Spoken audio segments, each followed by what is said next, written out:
Y bienvenidos, queridos amigos, a De Regreso al Hogar. En este tiempo de conversación, cuando nos dedicamos a ayudarles bíblica, profesionalmente, sobre todo en algunas preguntas que son parte de la vida de todo individuo. No es malo tener preguntas, no es malo tener dudas, la duda es algo bueno, depende de qué dude. Si usted se va a sentar en una silla que tiene 3 patas y tiene dudas, mejor no lo haga. Las dudas no son malas cuando nos llevan a la investigación. Así que cuando encontramos casos que son difíciles para todos, incluyendo para nosotros, y que cualquier posición que uno pudiera tener pudiera causar un poco de polémica. Pero cuando ocurren estos casos, es esencial que nosotros tengamos una respuesta bíblica, clara, precisa. Y eso es lo que hoy tenemos. Tenemos uno de esos casos en que los padres, los pastores, se encuentran frente a determinaciones muy difíciles y que tristemente no siempre se toman bíblicamente. Bienvenidos a De Regreso al Hogar y bienvenido mi querido amigo el pastor José Bravo. Muchas gracias, mi querido pastor David. Qué alegría nos da estar con ustedes cada semana. Esta es nuestra segunda temporada de nuestro programa De Regreso al Hogar. Y nos alegra saber que les estamos ayudando. Nos bendice saber que cada uno de los programas ayudan y aportan en su crecimiento y en el desarrollo de su vida personal y su vida espiritual. Hoy vamos a tratar uno de esos temas que están ahí en la palestra, en la contingencia, porque vamos a hablar acerca del aborto, mi querido pastor. ¿Usted tiene un libro acerca del aborto? Sí, es un libro que está en audio también y que le revisé por todos lados la temática y traté de ser lo más bíblico y real. Y creo que existe algunos conceptos muy importantes que los padres deben conocer y que los pastores deben conocer. No es una temática fácil de abordar, pero es una temática muy actual, muy puntual y que necesita una respuesta de parte del liderazgo. Muy bien, entonces vamos al estudio de caso, mi querido pastor. Muy bien. Como familia estamos muy golpeados y tristes. Sucedió una situación desafortunada en mi hogar. Mi hermana de 13 años fue violada. Hemos llorado mucho, pero creíamos que podríamos superar esta terrible prueba. Después de una semana de este evento, los médicos nos dicen que mi hermana está embarazada. Por su edad, el doctor nos comenta que es un embarazo de riesgo. Ella todavía es una niña y obviamente no quiere tenerlo. Nos dieron la opción de que abortara, pero creo que Dios eso lo prohíbe. ¿Qué debiéramos hacer? ¿Qué caso más difícil, pastor? Niña de 13 años que fue violada, hicieron todo para salir adelante, pero una semana más tarde se dan cuenta que la niña está embarazada, que el embarazo es de alto riesgo y el médico propone o recomienda en este caso el aborto. ¿Cómo actuar? Porque el hermano termina preguntándonos, creo que Dios lo prohíbe. Definitivamente, partamos de lo macro. Y lo macro es que Dios prohíbe el aborto. La palabra de Dios prohíbe el aborto. Tristemente hay situaciones en que los seres humanos cometen determinados pecados que dejan una determinación difícil de tomar, como es el caso de esta situación. Pero partamos de lo macro, diciendo que el aborto de ninguna manera es permitido por la palabra de Dios y que desde todos los estudios que se encuentran nos demuestran que Dios es el autor de la vida y que Dios es el único encargado de terminarla. Por lo tanto, tanto el aborto como la eutanasia no son permitidos por la palabra de Dios. La Biblia nos muestra con absoluta claridad, al profeta, le dice, yo te crié, yo te formé, yo te hice.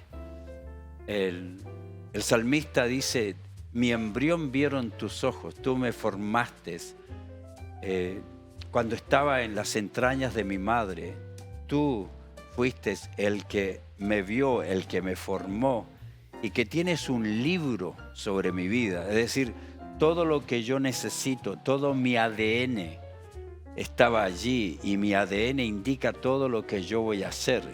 Es un libro claro de lo que yo seré, que nadie puede alterar aquello. Entonces todo indica que la palabra de Dios prohíbe el aborto y que todas las enseñanzas feministas que dicen que la mujer es dueña de su cuerpo, no es verdad, porque un niño en el vientre de su madre no es parte del cuerpo de la madre.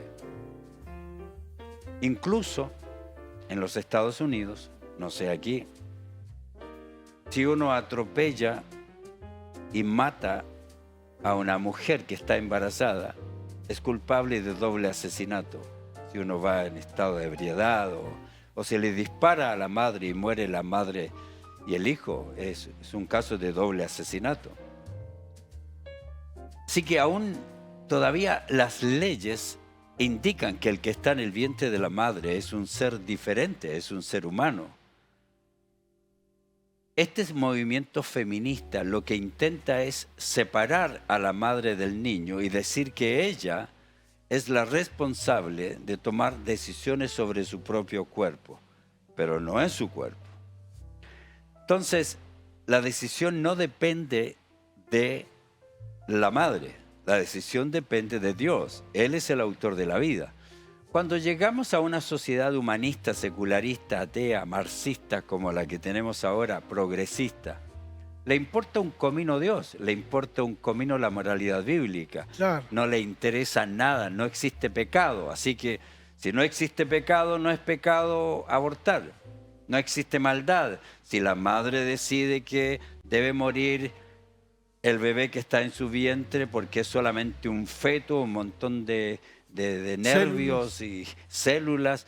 Si la madre dice eso, como no hay maldad y la madre es la que determina su moralidad, no existe nada malo. Así que dentro del pensamiento humanista de la sociedad, todo es permitido. Y Dostoyevsky dijo con claridad, cuando Dios no existe, todo es permitido.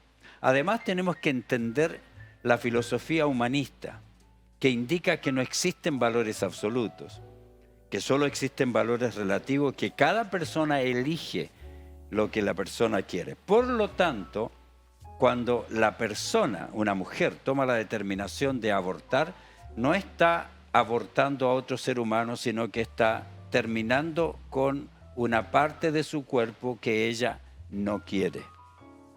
Entonces, todo este proceso ha llevado a que en la sociedad haya un libertinaje moral y que la gente viva de acuerdo a lo que desea, a lo que le gusta, no de acuerdo a principios de alta moralidad. Cuando vamos al cristianismo, tenemos que ver la vida totalmente diferente. Claro. Así que esta es una respuesta cristiana a una situación... Macro. Sí, macro. Y luego cuando enfocamos en lo micro, tenemos que seguir aplicando los mismos principios de la palabra de Dios para poder determinar en qué circunstancias esta situación de violación se ha dado.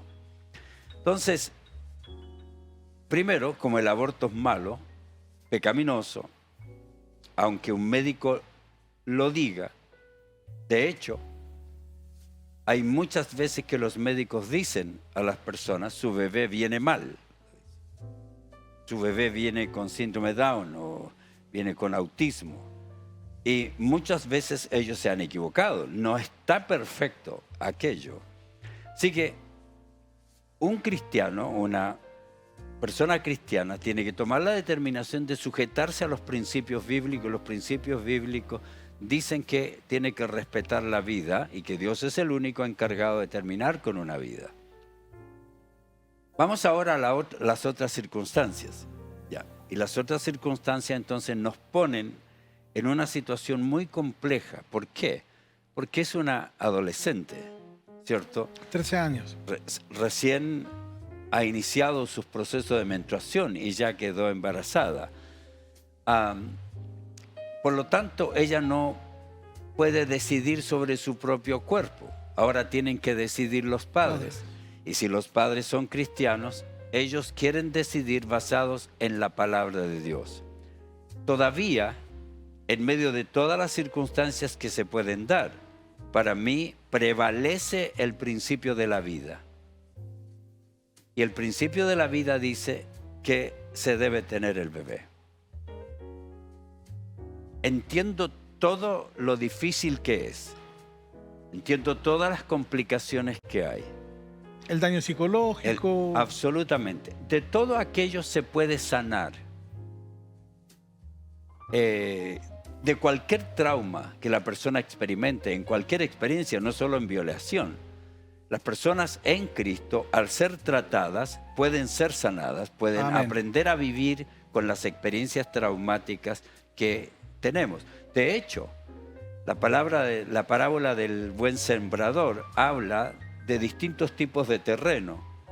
Y dice que hay un terreno donde cayó la semilla, que cayó en el camino, por lo tanto no dio raíz ni dio fruto, no creció. Hay otro que cayó entre las piedras tampoco. Y hay otra que cayó entre espinos.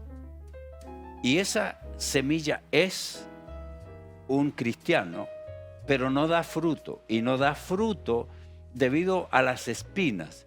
Y estas espinas están descritas allí como los deseos de las cosas de este mundo, el orgullo de la vida, todo esto que le entró a Adán y Eva por los ojos, la tentación que puso Satanás sobre Adán y Eva.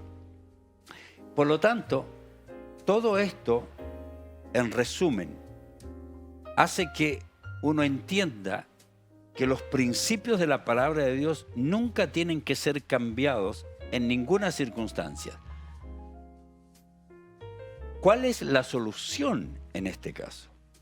Porque el caso está complicado. El caso es, a ver, cualquier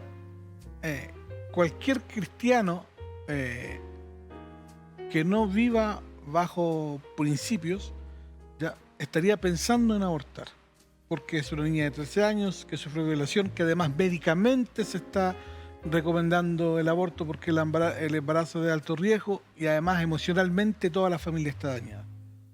Así que quizás un cristiano que no tenga bien definidos sus principios, por tratar de manifestar empatía, podría decir, bueno, si el médico lo dice, hazlo. Aún en contra de la recomendación médica, nosotros priorizamos la vida. ¿Es así? Esa es la prioridad de un cristiano, realmente. Y la única solución, la mejor solución en medio de todo aquello es que el niño puede ser entregado en adopción. Esa es desde nuestro punto de vista cristiano, es que el niño puede ser entregado en adopción. Muchos prefieren las emociones, las opiniones, que los principios. Los principios son duros de aplicar, especialmente en circunstancias como estas. No es fácil, es decir, yo nunca quisiera encontrarme en una situación así. Y seguramente, pues, el dolor, la angustia que está experimentando la persona, la confusión, la situación de la niña, todo esto produce un estado emocional muy grande, pero un cristiano no puede vivir tomando determinaciones en la vida basado en las emociones, sentimientos, situaciones que experimenta. Si no, nos convertimos en las personas que creen en el transgenerismo, que la persona tiene la sensación de que no pertenece al cuerpo, a la biología, a la anatomía que tiene, y que por lo tanto, por su deseo, va en contra de lo natural, por su deseo, por su gusto, por lo que está experimentando. Entonces, en todas las decisiones en la vida, nosotros vamos a enfrentar lo mismo. Y nos toca aprender a tomar decisiones basadas en principios. Y hay momentos en que los principios son sumamente complicados. Por ejemplo, en una pena de muerte. Las personas dicen, no, pero la pena de muerte, ¿cómo? Si Dios es el que quita la vida. Y ustedes dicen en el asunto del aborto, cuando les conviene, que Dios es el que quita la vida. ¿Y por qué, en mi caso, que creo en lo bíblico de la pena de muerte? Yo creo en lo bíblico de la pena de muerte. Entonces la gente... Eso podríamos dejarlo para un capítulo. Indudable. La pena de muerte. Ya. Porque usted sí apoya la pena de muerte. Indudable. ¿Sí? Indudable. Yo apoyo las guerras, apoyo la pena de muerte. Ya. Hay guerras buenas, hay guerras malas. Hay penas de muerte buenas, hay penas de muerte malas. El hecho de que algo pueda ser mal o bien utilizado no elimina la herramienta de utilización. Tiene que ser bien utilizada. Pero, entonces, cuando a mí me dicen, pero usted está a favor de la vida y cree en la pena de muerte, ¿cierto? Bueno, es que por principios, cuando la pena de muerte termina con la vida de un asesino que va a seguir pensando como asesino, la palabra de Dios me autoriza a decretar aquello. Hay principios de la palabra de Dios que los autorizan. En el Antiguo Testamento tenemos la ejecución de personas y no fue prohibido en el Nuevo Testamento. Y hay principios que le indican a uno entonces que todas las decisiones que yo debo tomar, sea que estoy viendo a alguien que está violando a mi hijo, a mi hija, y yo tengo una pistola. Mi principio es no matar, pero en este caso el principio es matar. Yo puedo, en defensa personal, matar a la persona que está violando a mi hijo. Entonces, una de las cosas más difíciles en la vida es que en estos tipos de situaciones, que son tan complejas, tan dolorosas, que implican tantas emociones, tantos sentimientos, que nosotros tomemos una determinación basada en principios. Y como el principio dice que Dios es el creador de la vida, que Él solo puede determinarla, que el aborto es un pecado y que hoy lo están tratando de extender hasta el momento del nacimiento.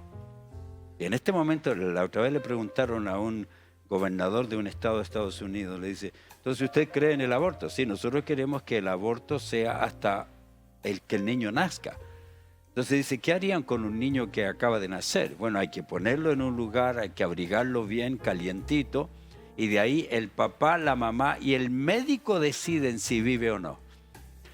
Entonces todo esto ha sido estirado al punto que se va buscando cómo lograr cada vez más que el hombre tenga la decisión de que un niño muera o no muera. Basado en principios, yo tengo que ir a lo vital de la palabra de Dios, que es, Dios está en contra de nosotros terminemos la vida, el nacimiento tiene que ocurrir, es un nacimiento peligroso, es doloroso, va a ser una experiencia traumática, pero en el mejor de los casos, el principio de adopción, de entrega en adopción, es el que subsana el deseo de rechazar a un niño que ya está en el vientre de la madre, desde la concepción hasta su nacimiento, es un ser humano. Difícil digerir para algunos todo esto, pastor. Difícil digerirlo. Es difícil para mí. Sí. Mis emociones... mis emociones me dicen lo contrario. Claro, y eso me quería detener un poco hace un ratito cuando no lo quise interrumpir, pero la diferencia de emociones y convicciones, o de vivir en emociones y principios. Lo primero es que las emociones son circunstanciales. O sea, de acuerdo a la circunstancia me provoca una emoción, pero mi convicción está por sobre la circunstancia. Y los principios están por sobre las circunstancias. ¿Es así? Así es. Yo no puedo impedir que lleguen emociones a mi vida. Si yo veo una mujer atractiva, no puedo impedir que me atraiga. Yo puedo impedir pecar, pero no puedo impedir que me atraiga. Que yo me sienta bien por lo que alguien hizo es natural. Que me sienta mal porque alguien hizo es natural. Yo no puedo impedir aquello. Pero eso no tiene que ser lo que marque las decisiones de mi vida. Porque nadie adultera por convicciones bíblicas. Adulteramos por emociones, porque nos enamoramos. Porque una persona puede enamorarse varias veces en la vida. Una persona puede estar enamorada y no tener amor. Claro. Enamorada y en pecado, pero siente una sensación buena, le gusta, le agrada. Entonces, las determinaciones que basamos en las emociones que experimentamos son una muestra de nuestra inmadurez espiritual al no conocer que los principios y las convicciones tienen que ir aún en contra de nuestras emociones cuando los principios de la palabra de Dios me impiden hacer aquello que mis emociones me están motivando a realizar. Y lo llevamos a las emociones de un transgénero. Claro. La persona dice estar sintiendo una sensación de que aunque tiene cuerpo de hombre se siente atrapado porque es una mujer en el cuerpo de hombre. ¿Cómo lo hace? Bueno, lo siente. ¿Es genuino su sentimiento? Por supuesto que puede ser genuino. Lo está sintiendo. ¿Es correcto su sentimiento? No, no es correcto su sentimiento. Va contra los principios de la vida. Aquí en este caso vamos en contra de los principios de la vida. Que Dios es el que inicia. Yo te formé en el vientre de tu madre, yo te crié, yo te formé, yo te hice. Yo soy el autor de la vida, dice Jesús. Yo soy el que determino lo que la persona va a vivir o no va a vivir.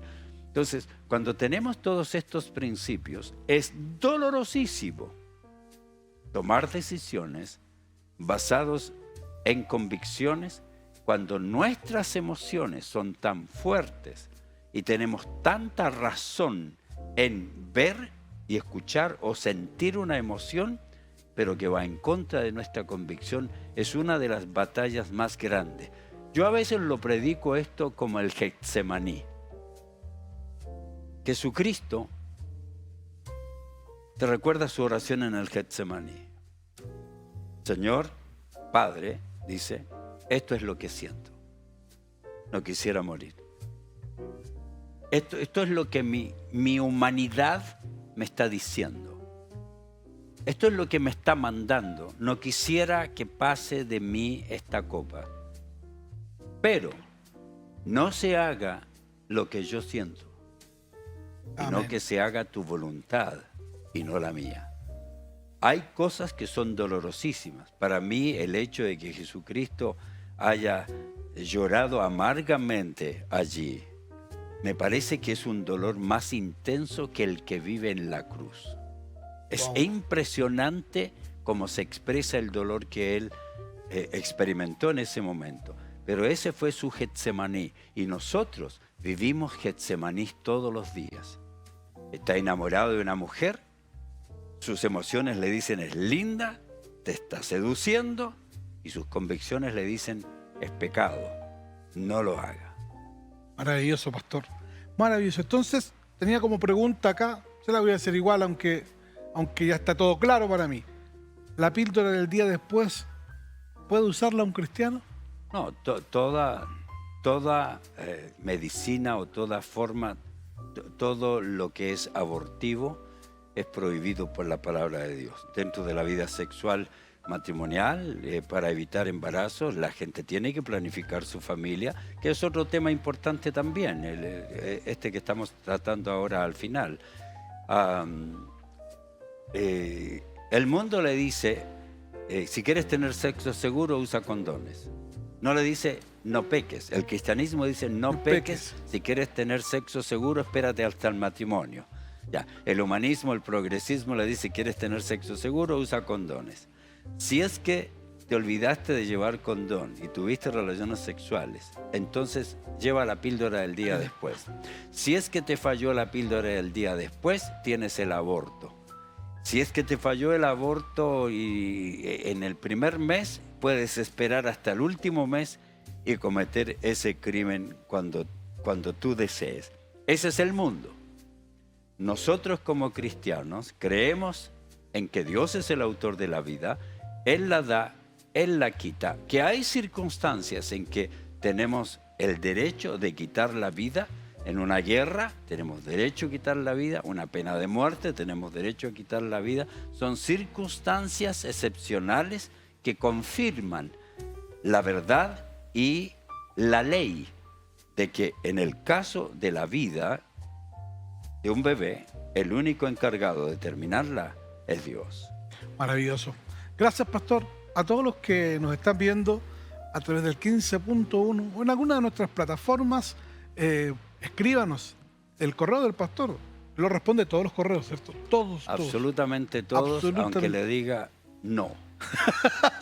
¿Sí o no? Sí o no. Si está en alguna crisis, si necesita consejería, escribe ahí a www.davidormachea.org y puede también ahí reservar una consejería online con el pastor David Ormachea. Síganos en nuestras redes sociales y como siempre ha sido una bendición estar con ustedes acá en nuestro programa de Regreso al Hogar. Un abrazo a todos y que sean bendecidos.